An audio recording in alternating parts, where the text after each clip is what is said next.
Texting between two different kinds of phones makes photos blurry, ugly, and security risky. Not just that, it also makes video calling, editing messages, or leaving a group nearly impossible. With WhatsApp, everyone can enjoy seamless messaging with the protection of end-to-end encryption. Streamline your messages across all devices on WhatsApp. Message privately with anyone you want. Click the banner or download now to learn more.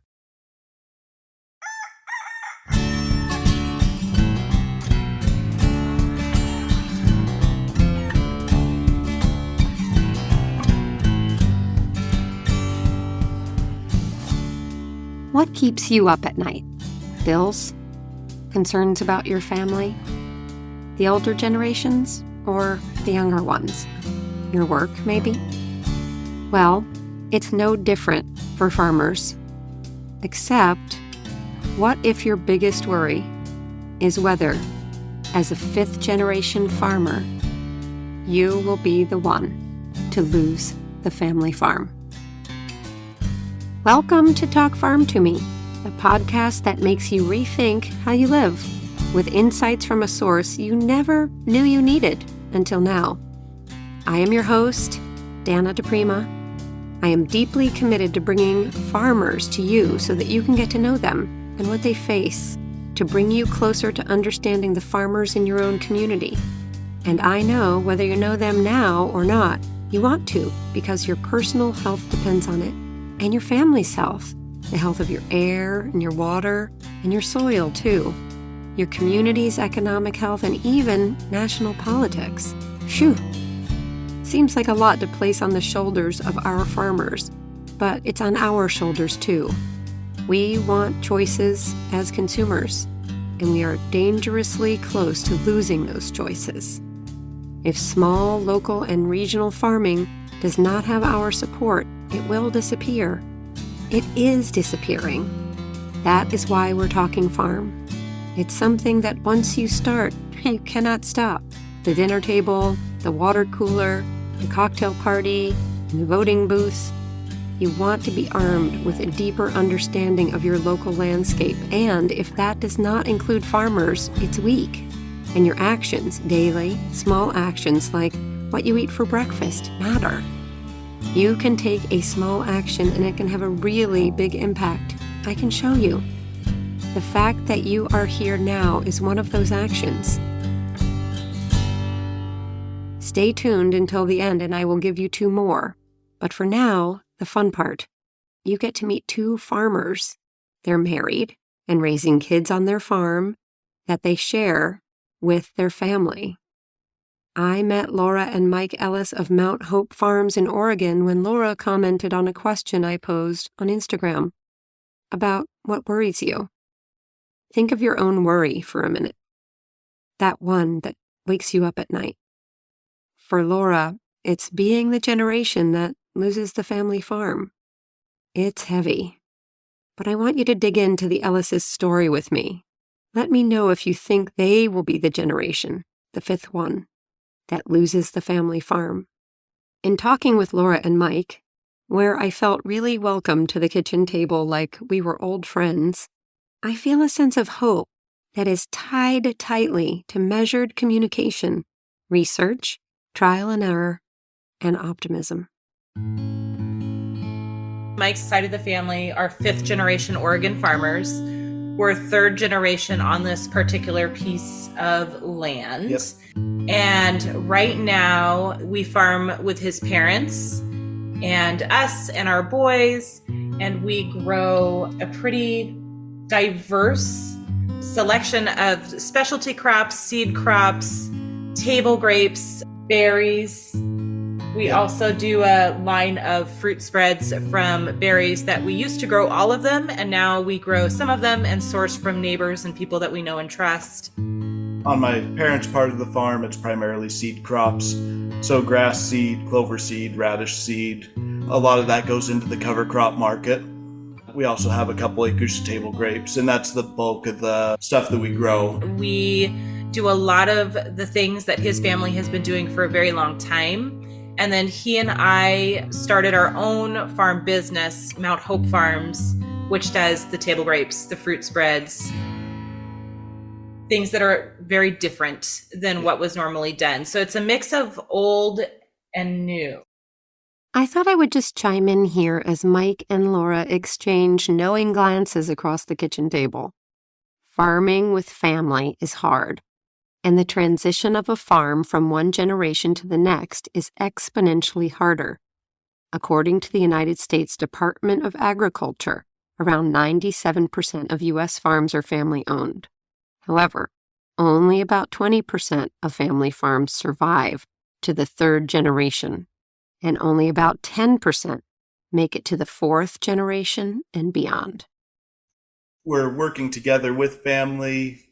We farm together, but we have our own part of the farm that we have ownership in. Right. And that was the same way my dad and my grandpa did. They both had their own separate farms, but they farmed together and shared all the equipment. They worked together.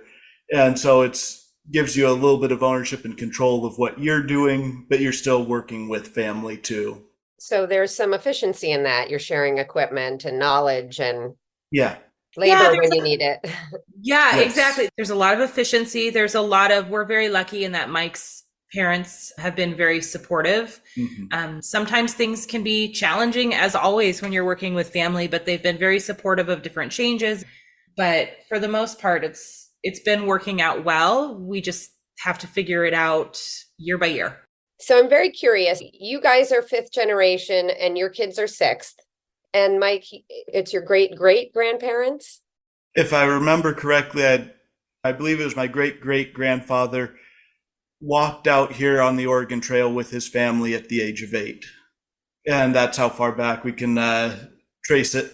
They had settled down further south in the valley, and they kind of bounced around over the generations. My great-grandfather was farming over in Canby, which was the next town over. And that's where my grandpa grew up at. He was growing dahlias and breeding dahlias and flowers, and did a whole mail order catalog thing throughout the Depression. As a note for context here, the early 1900s saw the rise of mail order catalogs as a popular means of shopping for a variety of goods, including seeds, plants, and gardening supplies. Companies such as Burpee and Sears and Roebuck and Company were among the prominent mail order companies offering a wide range of products. Other more local catalogs, like this one, provided more specialized options, popular among gardeners. They had some of the first irrigation in the country, and it was steel pipes that they had to move by hand to move irrigation around. He didn't like all the handwork. He wanted to get out and work with the equipment, with tractors, and so he rented ground in between Molalla and Canby, and kind of gradually moved from one farm to the other, buying and selling farms until he landed on this one that we call home in 1962. That's an incredible history.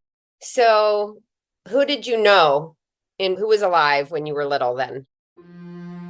I never got to meet my great-grandpa. He passed away when my dad was pretty young, but my grandparents on both sides, I grew up knowing them. Both sets of grandparents made it pretty late into life, upper 80s, early 90s, mid 90s in some cases. And so even when we moved back onto the farm to help out with my dad, our oldest was able to know my grandpa. He was still living here on the farm when we moved back in, and he still remembers my grandpa and being able to play with him. So he grew up getting to know him, and as a kid he would steal his cane sometimes and run around the house, and he has good memories of him.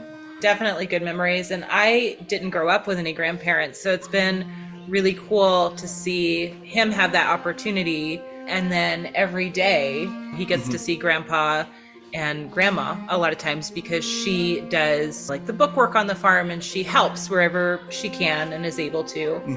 And it's just been really good to have them get that experience and get to know their grandparents and learn from them and really know that side of their history.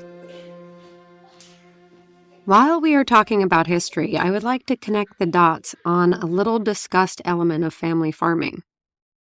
We'll get to hear about it straight from the family farmers, but I wanted to pique your consciousness to the critical role of the farmer's wife. She's a farmer too, wearing many critical hats on the farm. Here's Mike on the memories of that role. Going back to my great-grandparents, my great-grandma actually bred and developed a variety of pansies that they used in their mail order catalogs. It was the Oregon giant pansy that had a 6-inch bloom, just a giant pansy.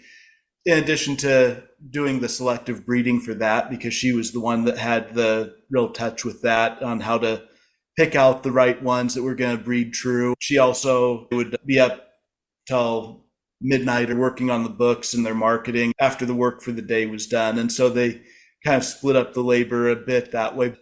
In my grandpa's era, my grandma did the book work for him and kept track of that. She also did all of the field meals.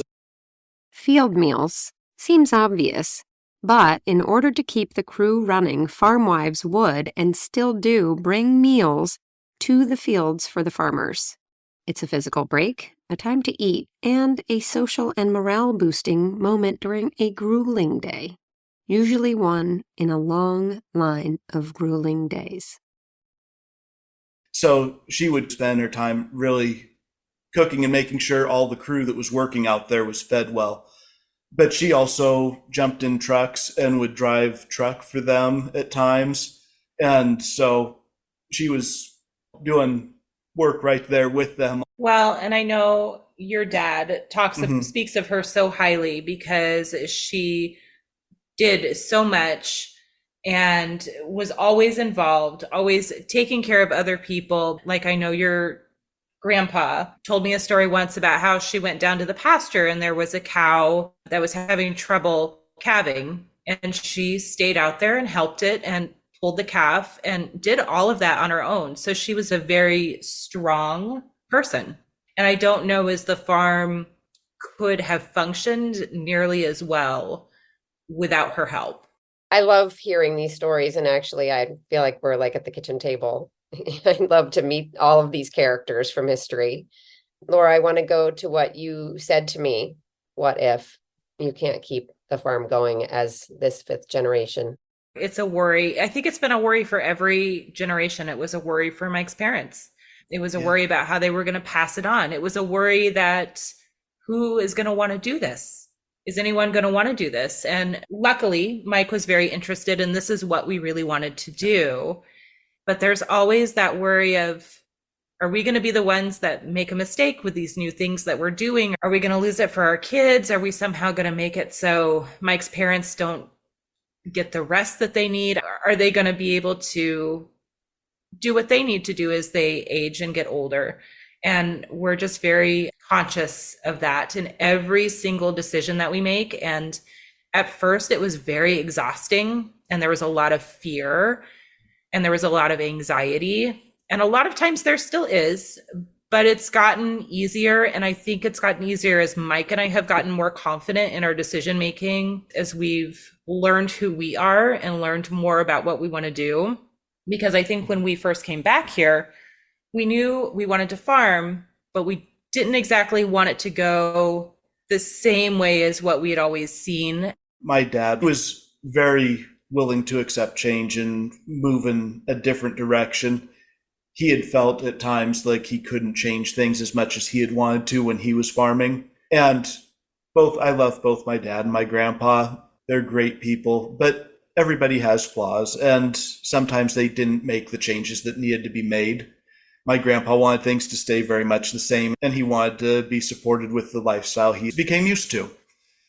And so with my dad, he knew the markets are shifting. We need to make some changes on the farm. We need to go a little bit different direction. So he was very supportive of looking into things like the grapes. That's a different cropping that has potential to be more profitable per acre. And that's allowed us to move the farm into a little bit of a different direction than what it had always done, because when I was growing up as a kid, we grew one crop. And now this last year, we grew wheat for the first time in 10 years or so.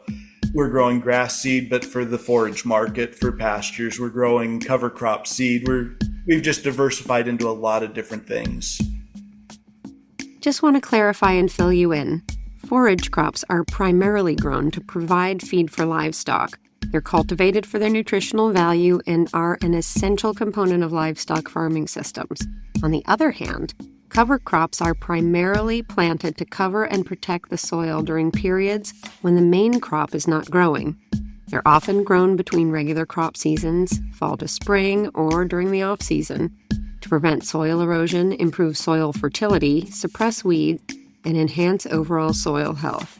The forage and cover crop markets have experienced growth in recent years, largely driven by the increasing adoption of regenerative farm practices. How are you making these decisions? Meaning, how are you deciding what to grow? Why table grapes? Why wheat? Why table spreads? Quite honestly, when it comes to the major decisions, all of us sit down and discuss things and get on board with them. Before we ever put table grapes in out here, it was something that was discussed with my dad, and he actually brought forth that idea first off. He said, we have some old grapevines out here that grow juice grapes for our family. They've always done really well. We've never seen them really fail. I know somebody that's growing some table grapes here, another town or two over, that's selling some starts. Let's go take a look at this together. We spent a couple of years researching it, talking with him, getting information, going out there when the grapes were ripe, doing U-pick, getting information on varieties. And it was really a collaborative decision. And every major decision we've made has been a collaborative decision where we all get on board. It may be one person's initial idea, but everybody gets on board with it before we really move forward on something. And I think with the grapes, Oregon is very well known for its wine grapes, and that's become a big industry here. Here's what big means. The Oregon wine industry is reportedly worth $330 million as of 2022, with Oregon being home to over 1,000 wineries, ranging from small boutique operations to larger, well-established estates. Oregon ranks fourth in the United States behind California, Washington, and New York.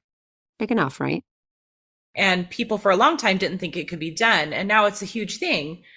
And we wanted to go into something that wasn't already overly saturated, but something that was going to be familiar to people, that wasn't going to be like a hard sell, something that we knew we could sell direct to stores or direct to consumer, so we could keep most of the dollars on. And something that we already knew, like Mike said, there were already grapes growing out here, so we knew that they would do really well.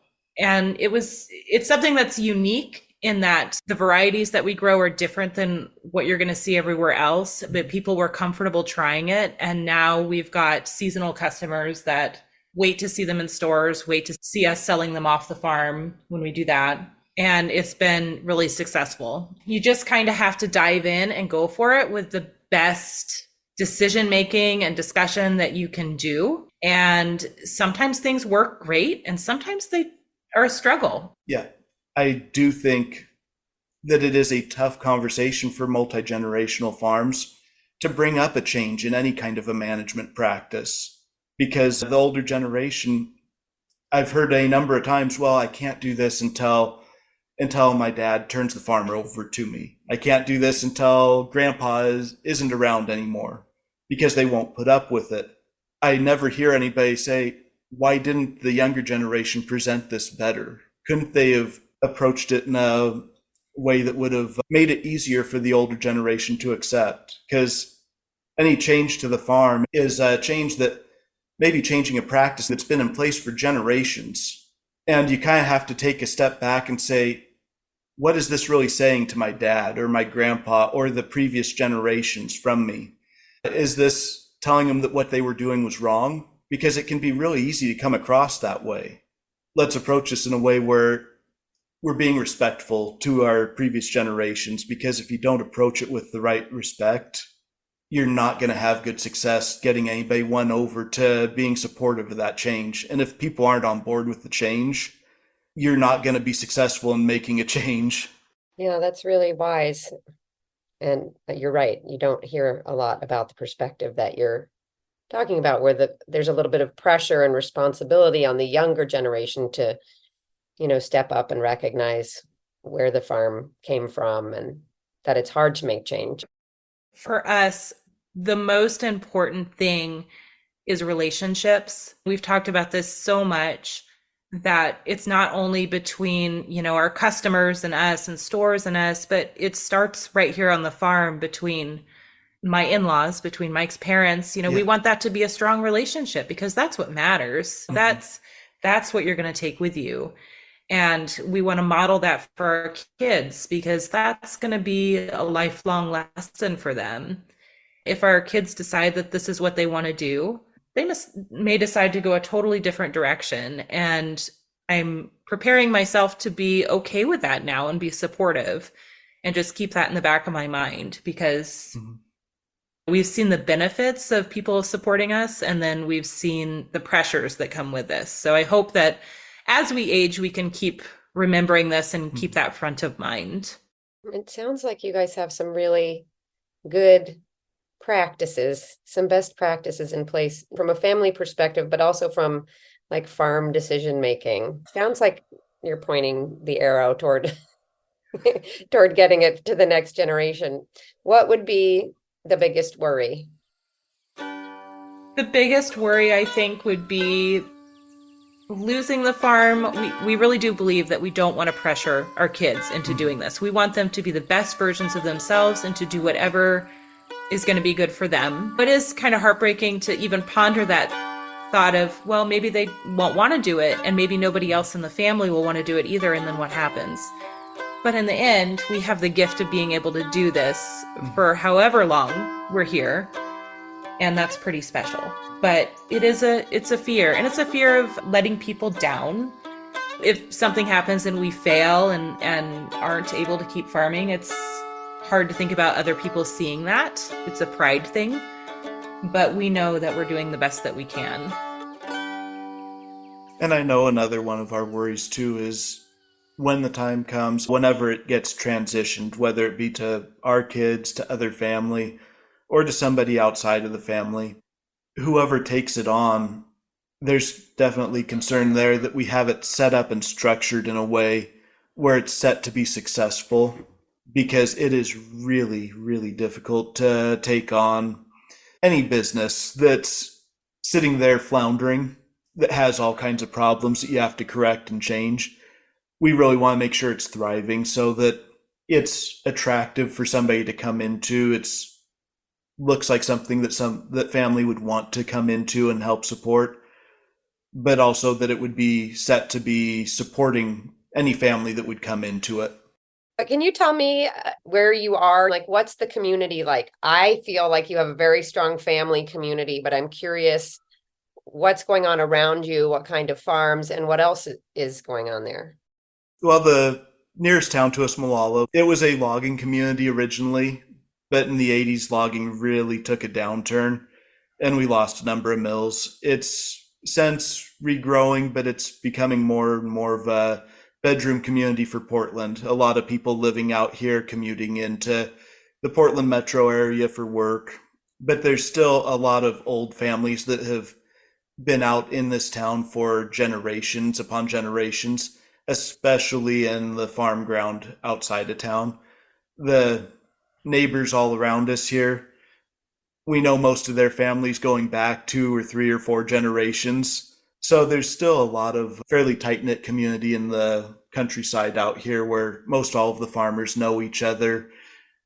In some cases work together, in some cases not been as friendly a neighbors, but that's any community. Molalla has been changing very fast, and for a long time, Portland was growing quite a bit.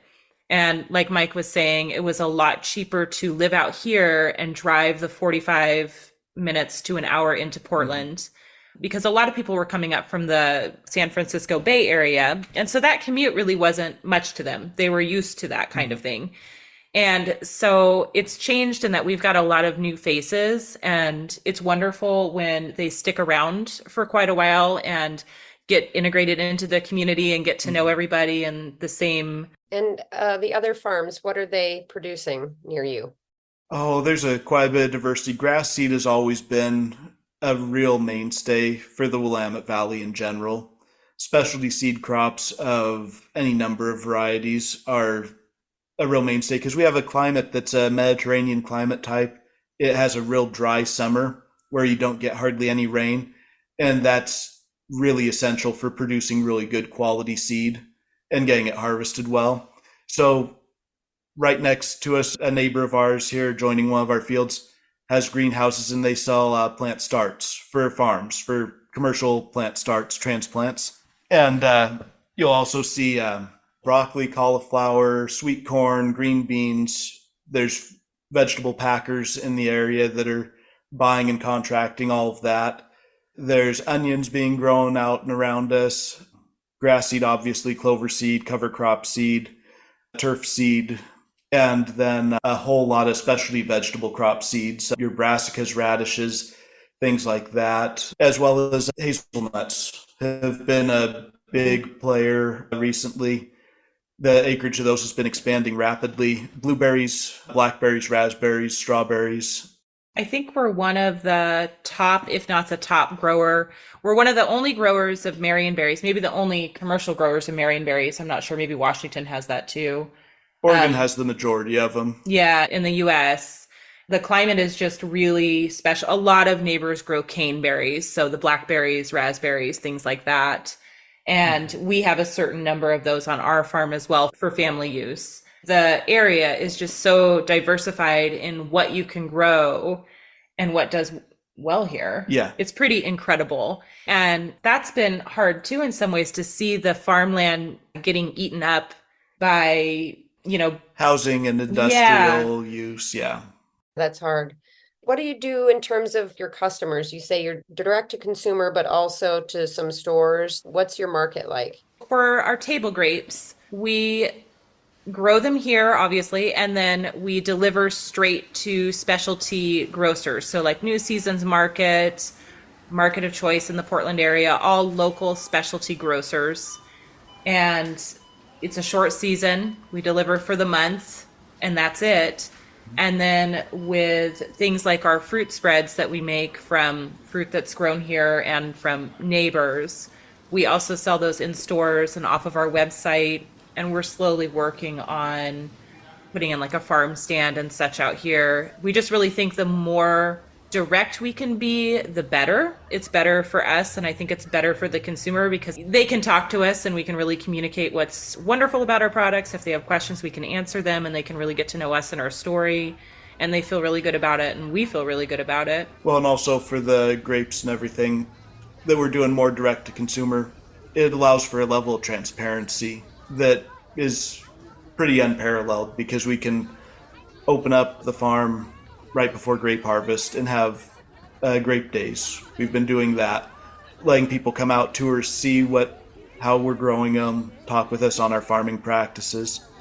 When we move over to the seed crops, those are handled a lot more like a commodity. When we harvest them, we take them into a seed cleaner. They're all commercially cleaned and then tested for the germination rate, how many seeds will germinate. Quickly here, the germination rate refers to the percentage of viable seeds that successfully sprout and develop into seedlings under optimal conditions. It's a measure of the seed's ability to germinate and establish healthy plants.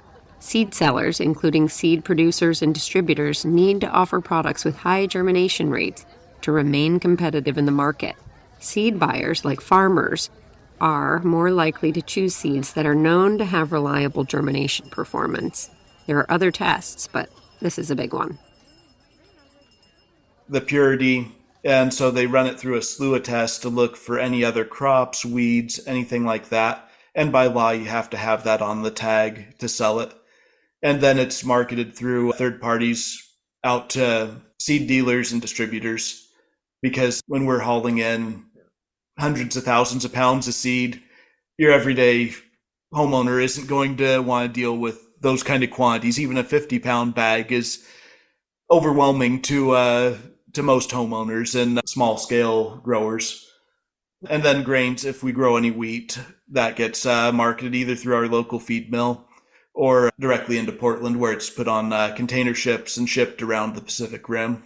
And when you're talking to your consumers, they're appreciating the transparency. What are some of their main questions? We do a lot of demoing in stores, especially this time of year for when we're selling like our fruit spreads.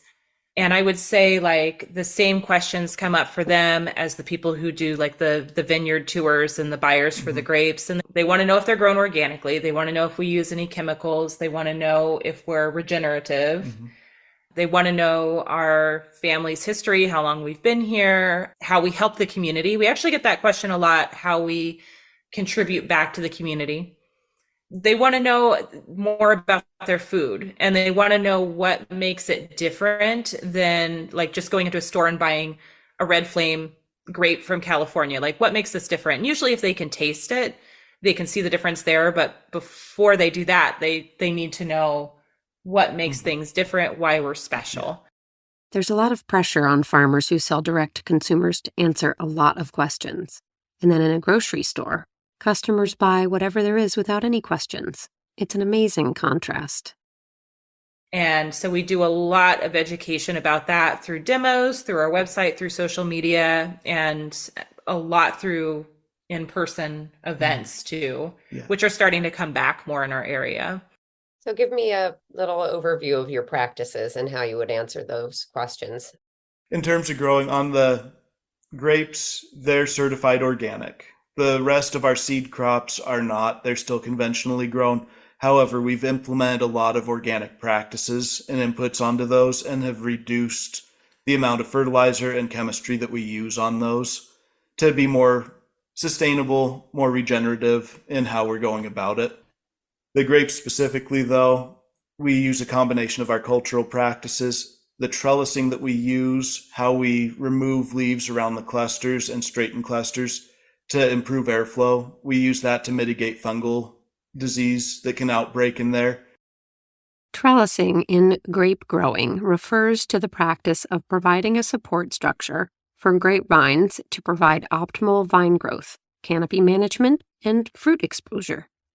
You can probably visualize a vineyard planted in nice, neat rows with the vines attached to a supporting trellis structure, and the leaves trimmed well along that row for optimal growth and harvest.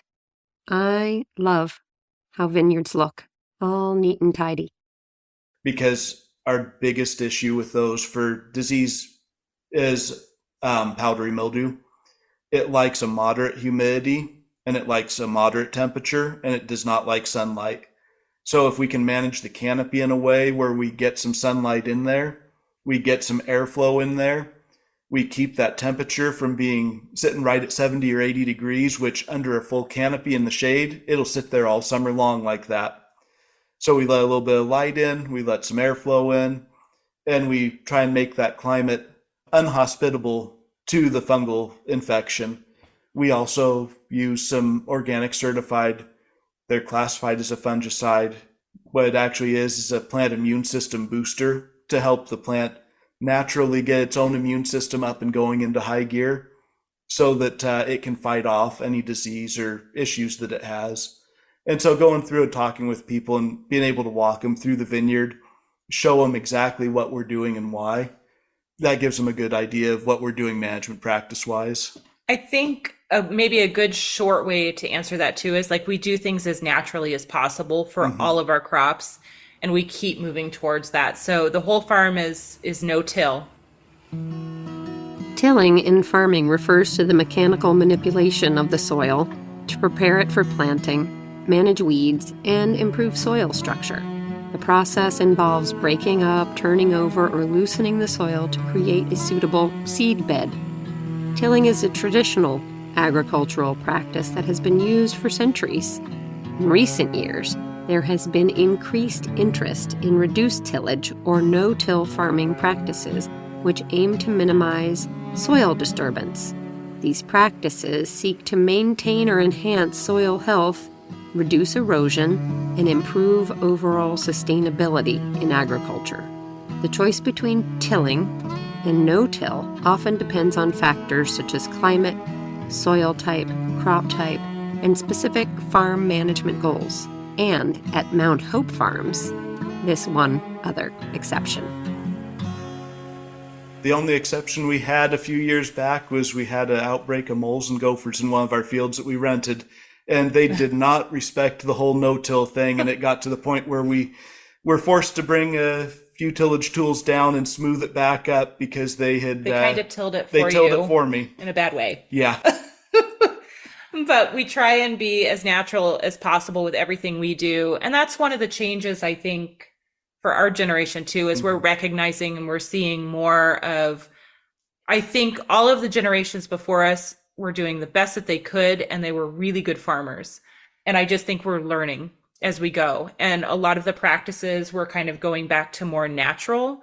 And luckily, like Mike's parents have been very supportive of that. But for me, when I'm living on the farm, I want to live in an environment that's as natural as possible, where there is as little chemical use as possible. That's really important to me and my family. And so when we grow things, that's what we're going towards and what we're doing, if at all possible.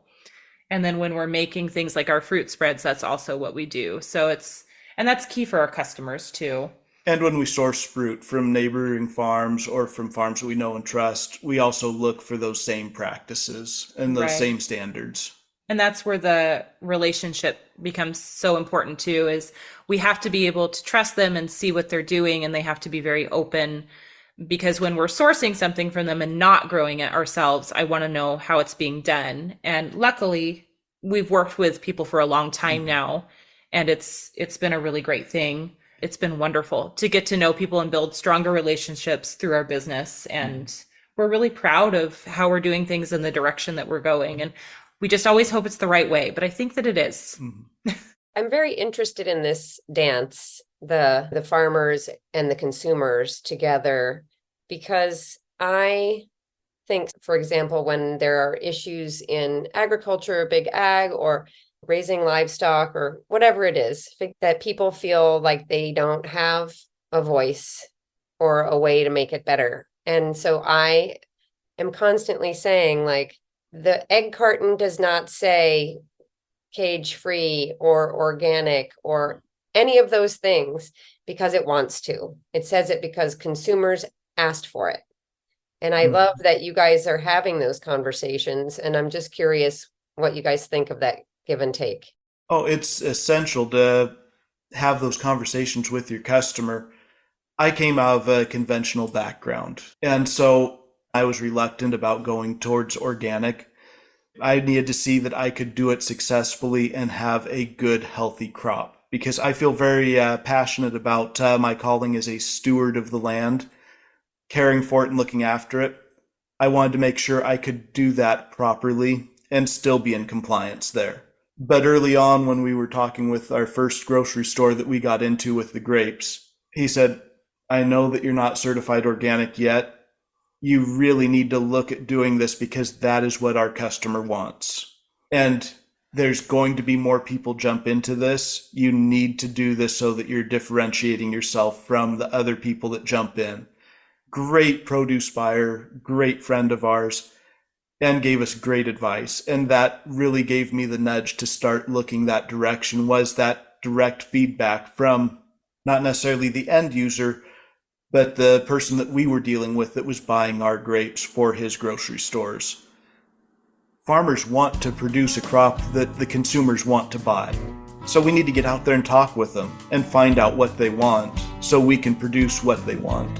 I think it's been positive too, because sometimes some of the language out there for like organic or regenerative, things like that. Regenerative ag has become a bit of a buzzword. You've heard it, right? At its core, regenerative farming is an approach that goes beyond sustainable farming practices by actively working to improve and restore the health of the entire farming ecosystem.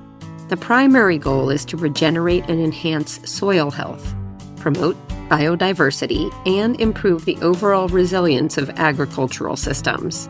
This approach recognizes the interconnectedness of soil, plants, animals, and the environment, and seeks to optimize these relationships for long-term productivity and environmental health. Its practice comes in many forms along a spectrum and is the talk of the most innovative practitioners. Sometimes they can mean a lot of different things to different people. And being able to discuss them from our point of view has been really good for us to understand more about our story and what we're trying to do. It teaches us the more and more we talk about it, but it also helps educate them. Yeah. Well, a good example of that, I would say, is what we did with our signage for the grapes on the locally grown. We got to talking with different produce buyers in different stores, and they said some places' definition of locally grown is 24 hours shipment from wherever it's at to the store. And we said, that could be halfway across the country. So on all of our grape signage, we made a point of making it up for each store location, proudly grown this many miles from this store. And he said, okay, anybody can say local. This is what we mean when we say it's local for you. It's grown this far away from you. I've been really trying to help people talk to farmers.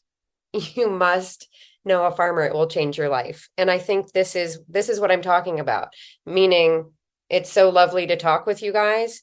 But if I'm your customer and we're talking and I'm like, well, I like my grapes this way, or I really won't buy grapes unless they're like this. And people need to feel like we're part of the chain. We're all part of the chain, all of these elements, and we've got to feel that power.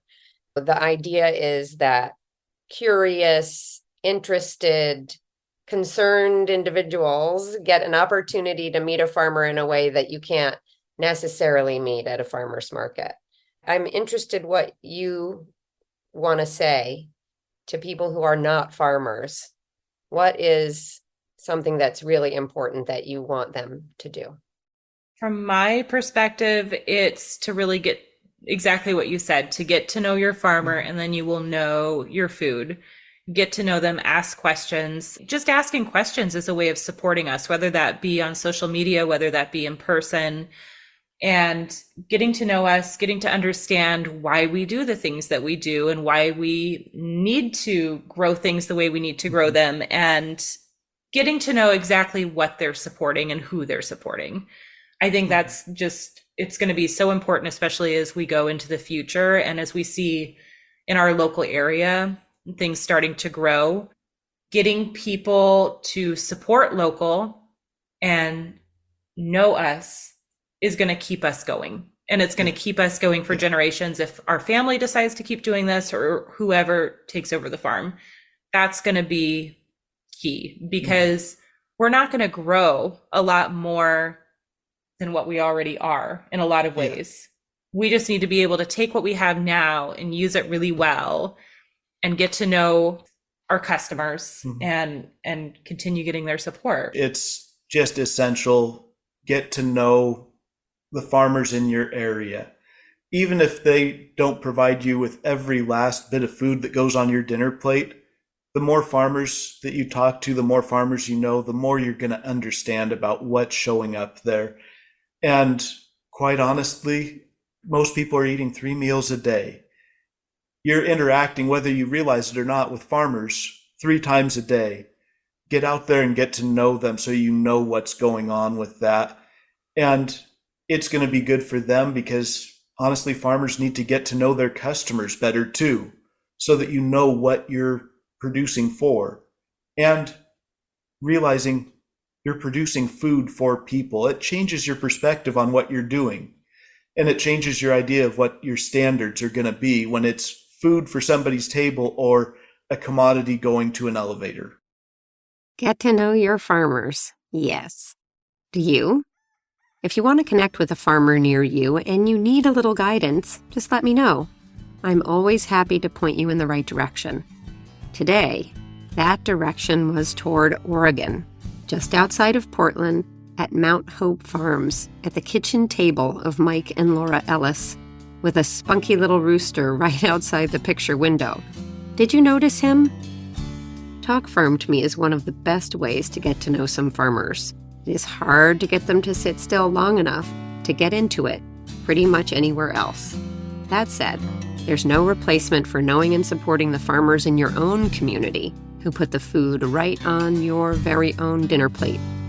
I know one thing's for certain, that persisting question, will we be the generation who loses the family farm, is relevant for for all family farmers across the United States. It has to be.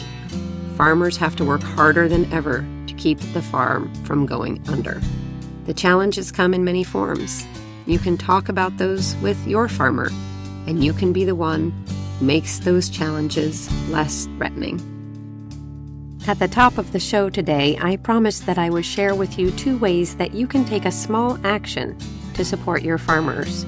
One of them is to sign the 4 Farmers Pledge, and the other one is to send a thank you to a farmer you know. It will trigger a series of thank yous, including a care package being sent to them. You can find both of these small actions on the 4farmersmovement.com website. Thanks for being here. I am your host, Dana DePrima, and this is Talk Farm to Me, the podcast that makes you rethink how you live with insights from a source you never knew you needed until now. Talk Farm to Me is produced with new and skillful co-production from Sonia Dillon and sound design by Russell Chapa. Thanks for being here with our farmers, and see you next time for a visit with another farmer, maybe in your backyard.